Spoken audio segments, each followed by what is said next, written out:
So what did you use for your pre-op, pre-anesthetic for this guy? So I did a little bit of Dex. It's got some pain relief action, and I also did methadone, which is a full mu opioid. And then I'm also accounting for how the medications will wear off. So we are putting this patient on CRIs, doing a double CRI, both ketamine and fentanyl. So as the methadone wears off, the fentanyl will take over to make sure that she's nice and comfortable afterwards.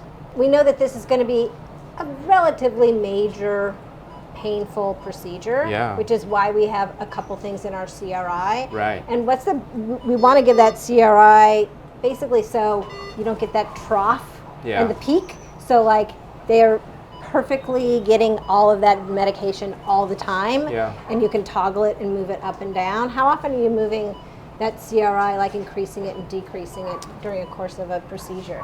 So I would depend on the patient's response as well, and also checking the anesthetic depth. Yeah. But in general, I feel pretty confident right now. She's pretty deep and comfy, but I have a pretty good dose so that it's nice and stable. They get it drip constantly. And what's the plan for if she starts getting a little painful during the procedure? I have a methadone that on standby, so we Good. can give her IV if needed. But Yep. by that time, the methadone will wean off. And once she wakes up, she's going to get some NSAIDs, and we'll do a local block as well. Why did you choose fentanyl as opposed to like methadone or some other opiate? It's a really strong pain relief. It's a full mu agonist. It's really easy to use, and I want to basically tackle different receptors all at once. Fentanyl also, like, it's so short acting. Right. Like, if you turn it up, it immediately takes effect, and if you turn it off, like 15 minutes later, Stop it. it's out. Yeah. So like, you don't have to.